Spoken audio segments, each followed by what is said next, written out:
Halo teman-teman, Assalamualaikum. Kali ini saya akan mencoba resep donat sultan. Itu sih judul yang saya kasih ya. Kenapa saya bilangnya itu donat sultan? Karena memang terbuat dari bahan-bahan yang cukup mahal, yaitu menteganya dari Wisman dan tepung terigunya itu yaitu merek Komachi. Sebagai perbandingan, biasanya saya tuh kalau membuat roti atau donat pakai margarin Palmia yang harganya itu 5.000 untuk 200 gram. Sedangkan Wisman 200 gram itu di tempat saya ini harganya 70.000. Oke teman-teman, sekarang kita langsung aja ke proses pembuatannya. Langkah pertama, kita masukkan air yang diresepkan. Sebagai tipsnya, supaya tidak kelembekan, teman-teman masukkan airnya itu sekitar 75% aja dari yang diresepkan. Nah, sebenarnya saya sih udah yakin ya, ini tuh masukin aja semua, cuman ini sebagai contoh saya sisakan sedikit. Selanjutnya kita masukkan gula dan ragi, kemudian kita aduk-aduk supaya larut keduanya dan akan mempermudah untuk mendapatkan adonan yang halus. Telur. Nah, untuk telur ini biasanya kalau di resep roti atau donat menggunakan satu telur, saya tuh pakainya kuning telur aja, nggak pakai putihnya. Karena biasanya hasilnya itu akan lebih mudah alot setelah dingin. Tapi di sini saya ingin tahu karena kan ada mentega ya, mentega Wisman yang terkenal bisa lebih melembutkan, dan juga tepungnya itu kan Komachi yang juga merupakan tepung premix yang ada pelembutnya, begitu sih yang saya baca. Jadi saya pengen coba dengan menggunakan telur utuh ada putihnya itu gimana nih hasilnya.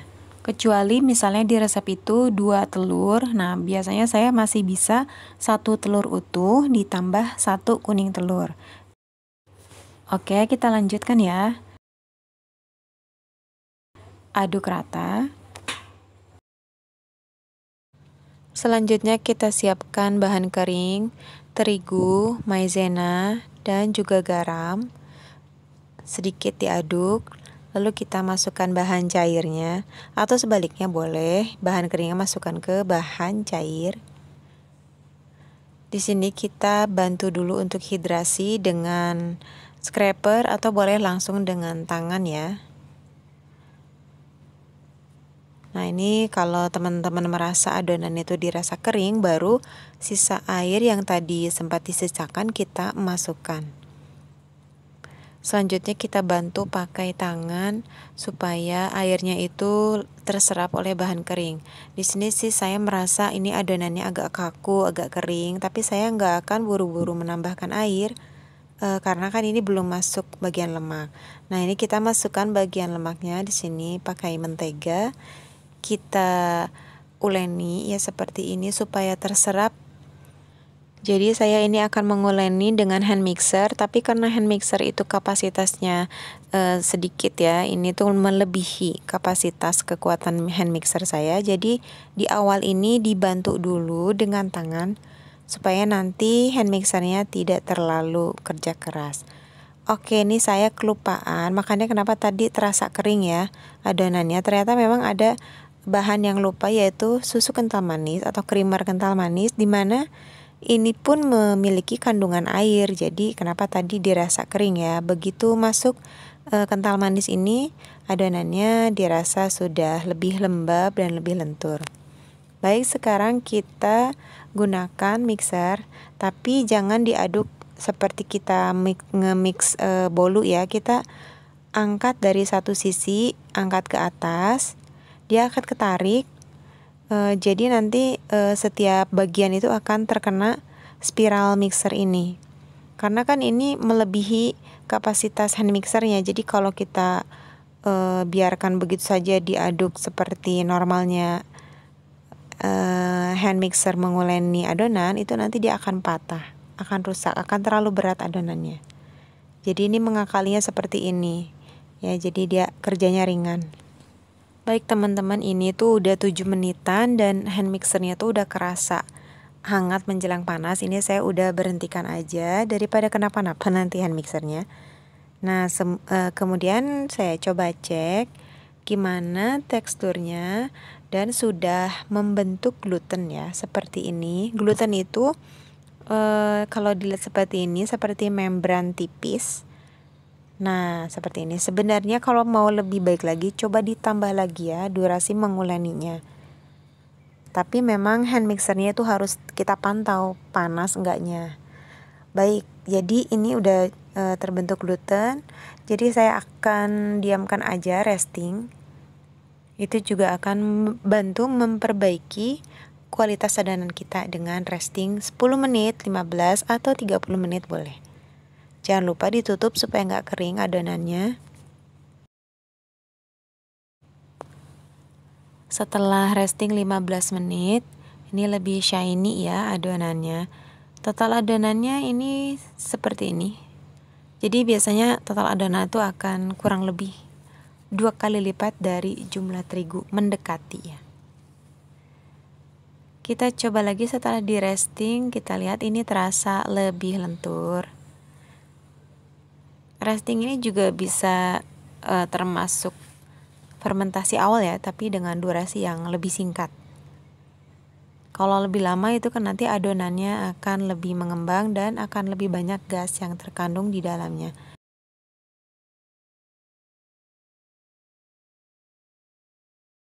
Oke, ini udah 50 gram. Nanti kalau udah dibentuk akan berkurang ya. Kita akan rounding dari yang sebelah sini dulu.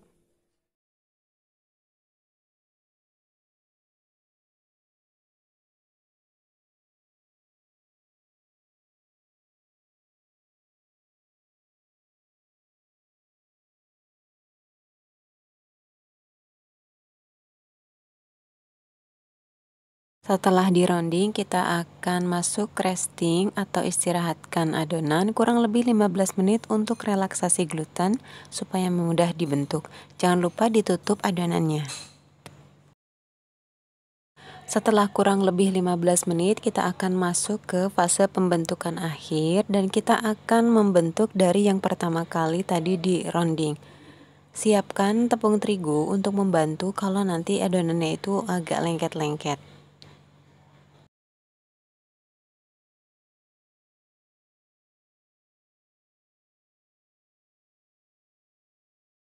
Selama fase resting tadi, itu fermentasi kan tetap berlangsung, jadi adonannya itu mengandung gas-gas hasil fermentasi. Nah, di fase pembentukan ini saya akan press atau saya akan tekan supaya gas-gasnya itu ke pinggir dan nanti akan kita buang pakai ring cutter atau cetakan apapun yang teman-teman ada di rumah.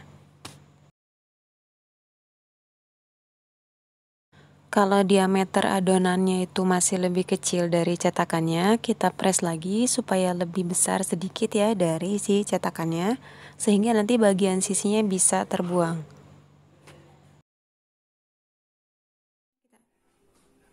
Putar. Nah, seperti ini jadi gasnya itu ke samping dan terbuang. Ini akan meminimalisir hasil gorengan donat yang banyak gelembungnya.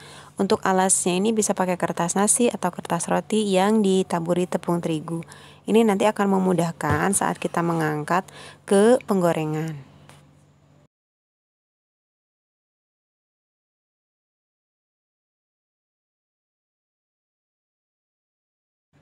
Selanjutnya ini tuh adalah special case ya untuk orang-orang yang suka pelupa kayak saya. Ini saya catat jam berapa pertama kali membentuk adonan donat ini. Ini untuk memantau durasi fermentasi udah berapa lama. Jadinya kita tidak mengalami yang namanya overproofing. Untuk yang ingin tengahnya bolong bisa pakai alat apapun termasuk misalnya tutup botol.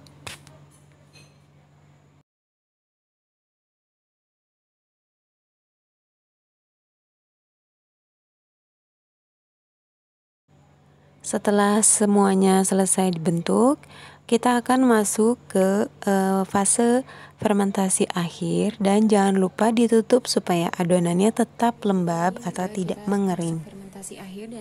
Dan ini adalah adonan yang tadi bagian pinggirnya itu ya yang terbuang dan teman-teman bisa bentuk lagi, uleni lagi. Ini tuh akan terasa kering karena tadi ada penambahan terigu. Olesi aja telapak tangan kita dengan air dan kita uleni dalam kondisi telapak tangan basah, nanti adonannya akan lembab lagi. Ini adalah yang tadi pertama dibentuk. Kalau kita angkat itu akan terasa lebih ringan ya. Jadi kita angkat ini jadi lebih ringan, dan dari catatan kita udah tahu tadi ini udah 55 menit, itulah fungsinya catatan ya.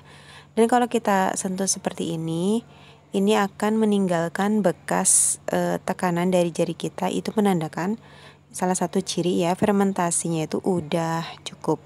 Nah, sebelum fermentasi cukup ini, sebelumnya kita harus sudah memanaskan minyak, dan kalau sudah panas kita rubah menjadi api sedang cenderung kecil.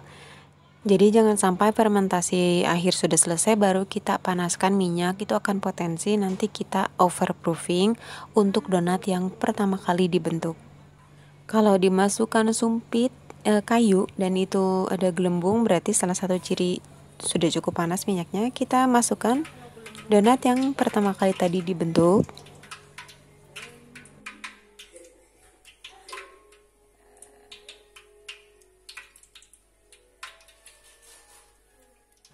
Kemudian kita intip bagian bawahnya, kalau sudah cukup kecoklatan kita akan balik. Untuk tingkat kegelapan si kulit luarnya ini itu sesuai selera ya. Ada yang senangnya itu agak gelap, ada yang senangnya itu agak terang warna kecoklatannya itu, ya itu sesuai selera aja. Goreng semua sampai habis, dan kalau sudah selesai tiriskan di atas tisu supaya membantu menyerap minyak di bagian kulit luarnya. Baik teman-teman, ini sekarang donat ini umurnya sebenarnya sudah 24 jam. Kenapa saya reviewnya setelah 24 jam? Karena kalau pakai kuning telur saja itu biasanya setelah 24 jam kemudian itu masih tetap oke tingkat kelembutannya. Tapi kalau pakai putih telur biasanya itu udah menjadi agak alot. Dan ini kan pakai Wisman, pakai Komachi, gimana nih pakai putih telur ya setelah 24 jam. Nah, ini kalau berminyak itu wajar karena ini kan memang digoreng. Kita tinggal bantu diserap lagi pakai tisu serap ya. Dan kalau bagian dalamnya itu nggak berminyak. Kalau teman-teman punya problem white ringnya nggak sempurna, nggak rata, itu jangan khawatir. Nih saya juga sering mengalami itu, biasanya karena saat proses pencetakan itu kita kurang presisi ketinggiannya. Jadi ada bagian yang agak tinggi, ada yang bagian lebih tipis. Nah, itu menyebabkan hasil white ringnya kurang sempurna atau kurang merata. Saat donatnya ini ditekan, ini terasa padat dan kurang lembut ya. Dan sekarang coba kita buka.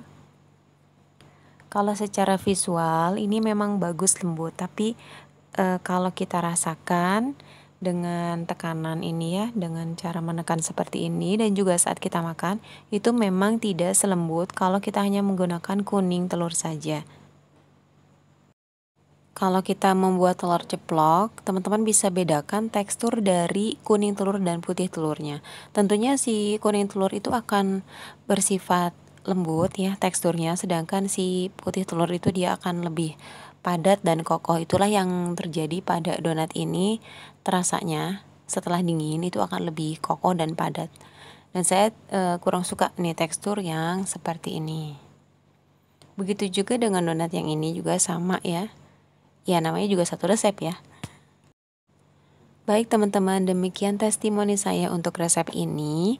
Jadi kesimpulannya, walaupun pakai mentega sultan yang mahal ini dan juga memakai tepung komachi, tetap aja kalau untuk resep satu telur ini saya lebih memilih untuk tetap menggunakan kuning telur saja dibandingkan dengan telur utuh. Tapi tentu saja itu bukan yang paling benar karena namanya selera orang itu berbeda-beda. Penasaran ingin mencoba? Silakan teman-teman coba sendiri dan juga rasakan sendiri hasilnya. Terima kasih sudah menonton video kali ini, semoga ada manfaatnya. Sampai jumpa di video selanjutnya. Wassalamualaikum warahmatullahi wabarakatuh.